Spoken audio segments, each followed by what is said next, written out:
Salut à tous, bienvenue dans cette nouvelle vidéo. Aujourd'hui je vais vous parler un petit peu de la nouvelle plateforme haut de gamme de chez Intel, donc la plateforme X299 qui est la remplaçante de la plateforme X99, donc on saute la série 199. Alors les plateformes haut de gamme de chez Intel, on est habitué, enfin il n'y a pas tous les ans, mais régulièrement, tous les 2-3 ans, Intel sort une plateforme haut de gamme avec des processeurs dédiés à cette plateforme, qui sont eux-mêmes des processeurs un petit peu différents de ce qu'on a dans le mainstream. Alors, cette année, on a le droit à une nouvelle plateforme qui est assez compliquée parce qu'il y a beaucoup de processeurs qui sont sortis. C'est assez rare d'ailleurs, hein. On doit bien avoir une dizaine de processeurs qui sont sortis pour cette plateforme haut de gamme, donc c'est quand même assez rare. Et on a quelques nouveautés, mais pas tant que ça. Enfin, je vais vous expliquer et éclaircir un petit peu tout ça. Alors, qu'est-ce que cette nouvelle plateforme nous offre? Tout d'abord, on a un nouveau socket. Le socket, c'est l'endroit où vous venez mettre le processeur, pour ceux qui ne sauraient pas. Nouveau socket, donc le socket LGA 2066, donc 2066 pins, ça en fait quand même pas mal, mais c'est rien comparé à ce que AMD s'apprête de sortir. Donc 2066 pins en LGA, classique chez Intel, un peu plus que la génération d'avant, pas de grande nouveauté sur ce point-là. Pour faire maintenant un peu le tour du chipset en lui-même, donc le fameux X299, on a quoi? On a une gestion des processeurs de 4 cœurs à 18 cœurs, ça fait quand même une palette assez large. On a le Turbo Boost 3.0 qui est arrivé. On a bien sûr la gestion de l'overclocking sur les processeurs K et X de cette gamme-là. On a bien sûr la gestion de l'hyper-threading, puisque tous les processeurs bénéficient... Enfin non, pas tous les processeurs d'ailleurs, c'est une faute. Il y a un processeur qui fait exception, j'y reviendrai un peu après. Mais sinon, tous les processeurs quasiment ont l'hyper-threading, donc bien évidemment le chipset est fait pour, mais ça c'est la base. On a une gestion de la RAM en DDR4 quad channel, jusqu'à 2666 MHz. On pourra monter jusqu'à 44 lignes PCI Express avec les plus gros processeurs de la gamme, donc PCI Express 3.0 jusqu'à 44 lignes gérées. Donc bien sûr il faudra les gros processeurs, ça dépend du processeur que vous installez. Le chipset en lui-même, il gère 20 lignes PCI Express 3.0. Donc les 44 autres maximum, c'est celles qui sont amenées par le processeur. Voilà un petit peu ce chipset, comment il nous est présenté. Bien sûr, on a une gestion Crossfire, SLI, le SLI jusqu'à 4 cartes graphiques normalement.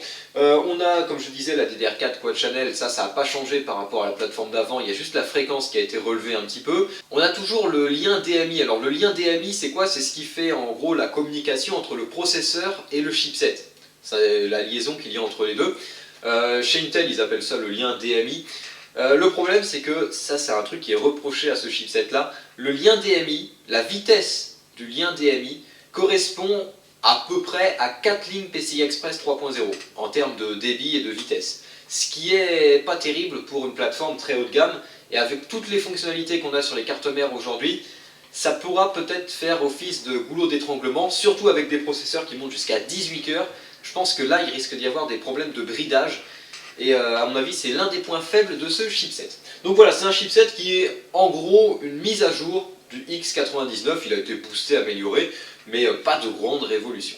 Parlons maintenant du plus intéressant, les processeurs. C'est pour ça que je garde ma tablette à côté de moi, parce qu'il y a un nombre énorme de références qui a été dévoilé par rapport à ce qui était dévoilé habituellement. Donc ouais, ça va être difficile de tout mémoriser. Donc, qu'est-ce qu'on a? On va commencer par les deux intrus, tiens, on va commencer par là, puisqu'on a deux processeurs qui sont des intrus dans la gamme, qui ont débarqué. Il s'agit d'un Core i5 et d'un Core i7 normal.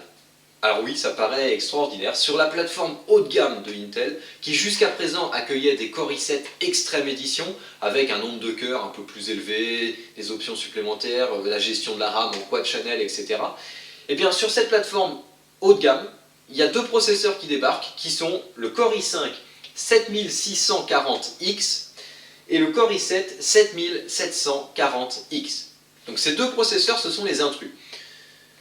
Bon, pour vous faire un petit peu le tour des spécifications, c'est du Core i5 et du Core i7 habituel. Le Core i5, il est basé sur l'architecture Kaby Lake X, donc du Kaby Lake un petit peu, ouais, à peine amélioré.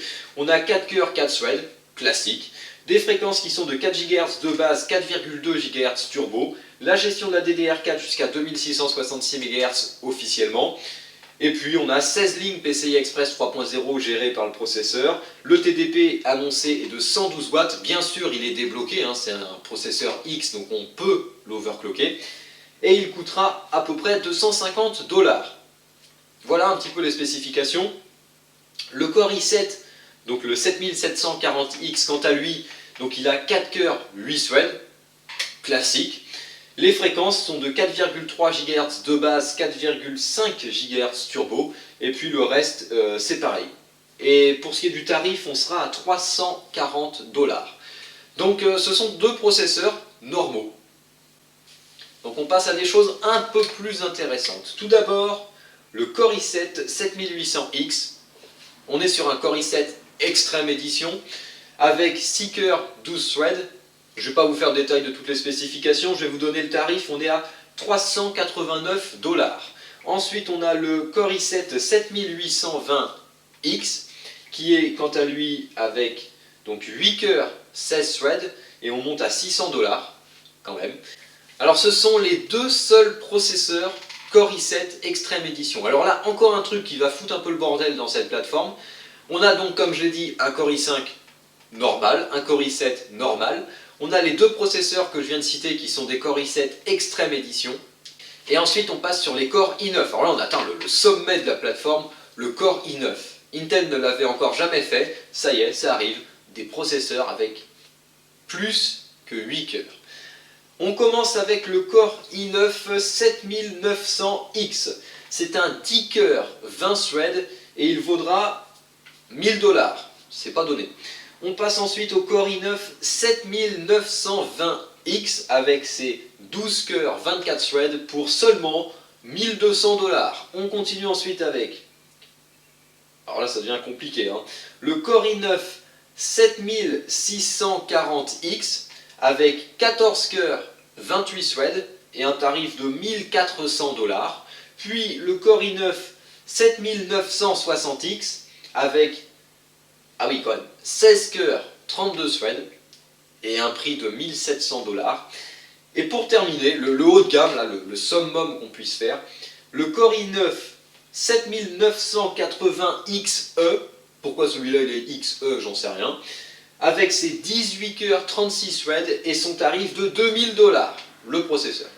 Alors oui, c'est du haut de gamme, c'est du cher, c'est très probablement du très performant. En effet, il faut savoir que ces processeurs-là, ils existaient déjà. C'était tout simplement des Xeon. C'était des processeurs faits pour le monde professionnel, les serveurs, ce genre de choses, des workstation serveurs. Ici, Intel a décidé de lancer des processeurs, ça reste du grand public, hein, c'est la plateforme haut de gamme de chez Intel, on n'est pas encore dans le monde professionnel, mais c'est des processeurs qui s'en approchent énormément, au niveau tarif, au niveau caractéristique, hein, c'est bien sûr inaccessible à la plupart des gens, à moi y compris d'ailleurs. Je tiens à dire quand même que le dernier processeur, qui est le Core i9 7980XE, avec ses 18 cœurs, 36 threads, qui sera vendu plus de 2200 € chez nous, hein, quand même, il a été lancé, à mon avis, ça reste mon avis, il a été lancé uniquement pour concurrencer AMD. Pourquoi? Parce que AMD doit lancer un processeur qui sera, donc, alors je ne vais pas m'étaler sur la plateforme AMD, sinon la vidéo va s'allonger considérablement, mais AMD doit lancer sa nouvelle plateforme avec des processeurs Threadripper, etc. Bref, le plus gros processeur chez AMD, il aura 16 cœurs, 32 threads. Pour le plus gros de chez AMD. Alors chez Intel, ils se sont dit, bah non, attends, on ne peut pas se laisser dépasser par AMD. Donc on a l'impression qu'ils ont lancé un processeur avec juste 2 cœurs de plus, histoire de dire, c'est bon, on a le plus gros. Enfin en tout cas, c'est mon avis sur la chose. Petite particularité de cette plateforme, c'est d'ailleurs ce qui fait qu'elle est assez complexe, c'est qu'on a non pas une architecture, mais deux architectures de processeurs en même temps. Tous les processeurs, donc tous les Core i9, ça jusque là ça va, tous les Core i7 Extreme Edition sont en architecture Skylake X. Donc c'est du Skylake un petit peu amélioré.